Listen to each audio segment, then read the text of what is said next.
And I forgot to change the name of this thing. Oh well, it's now Beans Bits. I'm never gonna not laugh at the idea of having Beans Bits on LinkedIn. That just cracks me up. Why? Well, because there's part of me that's immature, people. That's part of my charm, according to me. Whether it's true to anybody else or not is, well, frankly, less relevant. So I don't know what to tell you about that. I am who I am, and I kind of like me. So all that being said, let's get into this. Today we're talking about TEDx Detroit, and not just any TEDx Detroit, but the 15th TEDx Detroit. That's a long time, man. That's a long time to do a thing. 15 years, right? Because it's once a year. It's not like we did 6 in 2012 and 3 last week. It's every year, 15 of them. So I want to go through kind of a little retrospective because I'm nostalgic like that. I want to talk about what you're going to see and experience and be presented with on September 28th, 2023 at the Motor City Soundboard right down there in Detroit. And, I just want to have that conversation. So let's do that. So 15th year, right? TEDx Detroit starts in 2009. First time, man. In fact, we were one of the first 50 TEDx's on the planet. We are one of the longest running TEDx's on the planet. Not too many places have had 15 consecutive years. We even made it through COVID, people. We had a virtual event in August of 2020. And by August, I mean September of 2020, because we're committed to bringing the goods to this fair city. So I love that about us. We really, the team does a great job putting together masterful events every single year.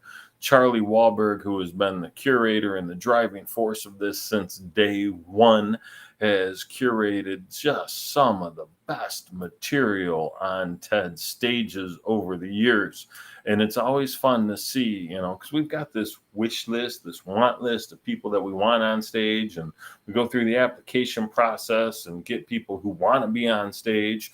And it's always fascinating to see what ends up on stage, because Charlie's he's not secretive about it per se, but that dude is a mix master, right? He takes like stone soup, all the different ingredients from all the different people, and blends it together in some absolute deliciousness every single year.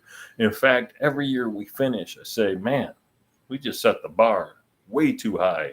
How are we ever going to beat that? And every year I say the same ding dang thing. It's a cool day. It's just a cool day. So let's talk about some of the highlights over those 15 years. We got a little bit of trouble. Well, on a few different occasions, we got in a little bit of trouble after the first year, because the first year it was like, I got a phone call, hey, we're going to do this TEDx thing. And I said, cool, who's Ted? Because, in 2009, people didn't know what TED was. And Charlie said, it's those videos I've been sending you. And I was like, oh, right, those videos that I didn't watch. Got it.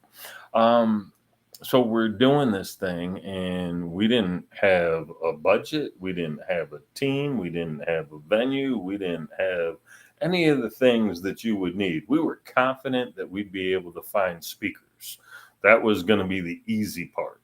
The rest of it was going to take some work. And so fortunately, we had a friend over at Lawrence Tech University who was kind enough to loan us an auditorium.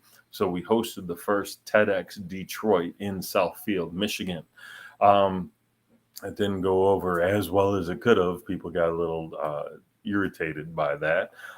So, we learned we haven't hosted a TEDx Detroit outside of the city of Detroit since then. But I told you we got in trouble a couple of times. The rules for TED are: your first event has to be under 100 people, can't raise any money for nonprofits or charities unless you actually pay money to go to a big TED event, which, by the way, you couldn't get tickets to if you wanted to. It was cute. I like how they did that. So we had 300 people. We raised like $5,000, and they were mad at us, but they were nice enough to give us the license for year two with the same stipulation. And so we said, cool, thanks. And we had 1,000 people raise close to $10,000 for nonprofits, and took over the DIA. And that was cool. One of the best X photos ever was inside the Diego Rivera room, and man, is it hot. And so that was cool. In 2011, we really did a bad job of listening again and went to the Max Fisher Auditorium and pretty much filled that thing up with 1,500 folks and raised some money for charity. I don't remember the number that year. And yeah, we got in a lot of trouble to the fact that they said, listen, if you don't scale this back, we're never appointing you another license, never awarding you another license. So 2012, we took over the gym theater, little baby theater. It's cute. We had about 300 people in there, and that was our big Maya Copa moment. And that was the first time we ever did a TEDx field trip. The GAR building, that really cool castle-looking building downtown, was in the process of being renovated. And Andy Diderosi loaned us some buses, and we loaded the buses up and took people through a walking tour of that building as the construction was going on, and heard the vision and what they were doing. It was cool, man. That was a cool time. 2013, we bounced over to, I think that might have been Cobo Hall. It was either Cobo Hall or the Opera House.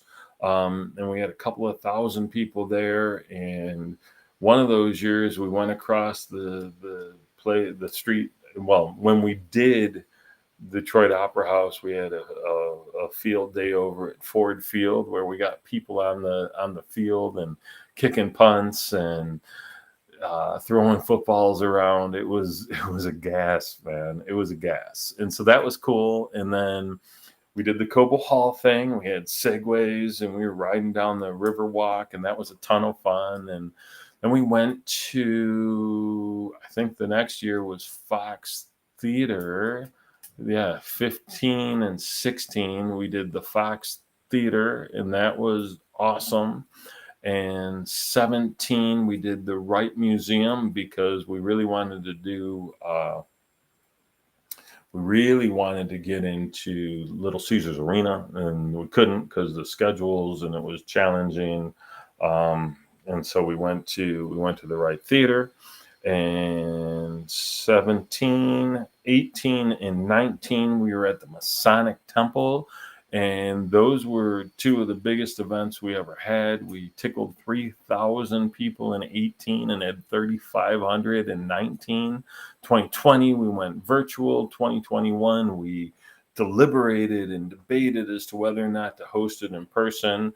We had a friend of ours that was part owner of a building called the Icon, which is the old GM human resource building for GM and UAW, right on the riverfront. And it was really cool. Great location, small auditorium, but all the labs and stuff was amazing. 2022, last year, we went and hung out at Music Hall, and that was lovely. And we had about 1,500 people there. And this year, September 28th, we're taking our show to the soundboard, and it's going to be cool. It's going to be cool. So let me tell you a little bit about what you can expect. Doors open 8:30 a.m. There's an arrival experience, which usually includes some music, some art, obviously some registration and getting your name tags. There will be coffee. I'm heard there will be coffee, so let's not worry about that. It's an inside joke, mostly to those on the team who struggle because we don't drink coffee. And so we'll get that, and you'll be able to walk through what's called TEDx Labs. And Labs is this amazingly curated space that's full of cool companies, very interesting technology, in kind of a little marketplace. So you can actually buy some things. Most of it will be Detroit or Michigan swag, but some pretty innovative things there. And so That'll be open throughout the day, and certainly during the breaks, you'll be able to go and explore that if you get there a little bit late. It's not just first thing in the morning. So from 8:30 to 9:30 is that arrival experience. At 9:30, theaters opened. It's open a little before that. People are seated. The opening presentation will start pretty close to 9:30 a.m. I would say exactly at 9:30 a.m., but I've met us before, so it would be exactly about 9:34. And there'll be like this intro TED video that we're required to play. It's a good video. You'll love it. And then the first speaker kicks off. And so that set will go from about 9:30 till 11:30. We'll do a 2-hour lunch and labs break. And since we're going to be at Motor City Casino, there'll be, lots of food options for people there. And then we'll come back and we'll do set 2 from, let's say, 1:30 till 3. Then we'll do like an hour break until 4-ish. And again, this is not the official run of show, but this is based on 15 years of experience, what we've done in the past. So we'll do a little break from 3 to 4. There'll be some cookies or some coffee or soda, or you can go do whatever you want to do because you're grown-ups, most of you.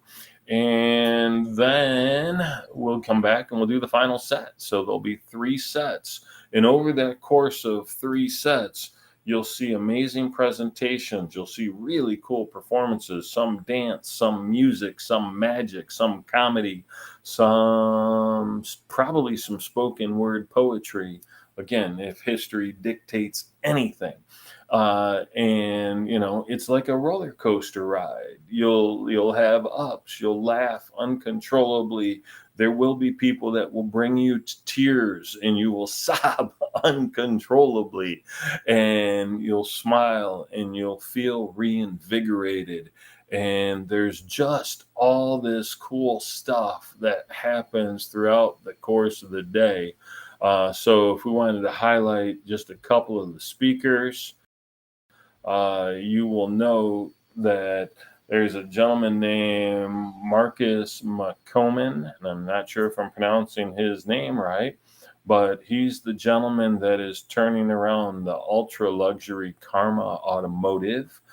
David Medina Alvarez is the CEO of Livic, developing the next generation of off-road vehicles with an eye on adventure and sustainability, which is going to be cool. It's like EV ATVs. Anthony Grappito is hailed as Michigan's best magician by Channel 2, 4, and 7. He's going to do a little magic. Jason Bressler is the CTO of United Wholesale Mortgage, which is the largest wholesale mortgage lender in the United States. Dr. Eddie Connor is a cancer survivor, international speaker, and author of like 16 books. He's going to be there. Q Broden's the founder of Cooking with Q, named the best vegan place to eat in Detroit by Our Detroit magazine. Mike and Gina are founders of the New Day Foundation. Their story will tear you apart and build you up simultaneously. I'm going to tell you how good their story is. They made a damn Hallmark movie about it. That's pretty cool. Stacy Russell's a first generation rodeo athlete. So it's pretty cool to know that there's a cowgirl from Detroit. I don't mean to be derogatory. I don't know if that's cow woman, cow person. I don't know how we do that anymore. But that's kind of a neat thing because you think about where she grew up and the fact that she's out there lassoing horses is pretty badass. So those are some of the people that are going to be on stage. It's going to be an absolute gas. You will walk away with your head filled with fresh ideas, with your heart just beating because of the energy, and your belly will just be renewed with cool fire, ready to take on the world. And I say all of that, and what I failed to mention is one of the best parts of TEDx Detroit is, yeah, the people on stage are cool, But the people that are drawn to this type of event are the people you want to get to know and hang out and spend time with. The connections made in the hallway are absolutely amazing. There are some sponsorships still available. Every year we bring in groups of kids from high schools, from area high schools. So sponsorships include tickets for high school students and food for them, as well as tickets for you and your team, and stage mentions and social media mention and all that fun stuff. So get with me if you want to talk about sponsorship. But that's it. That's what's going down in exactly 23 days. And I really hope to see you there. All right. Until next time, Beans Bits coming at you Tuesday at 10 a.m. I'll see you soon. Ask me about the vault. Ask about the vault. Do that. All right. See you.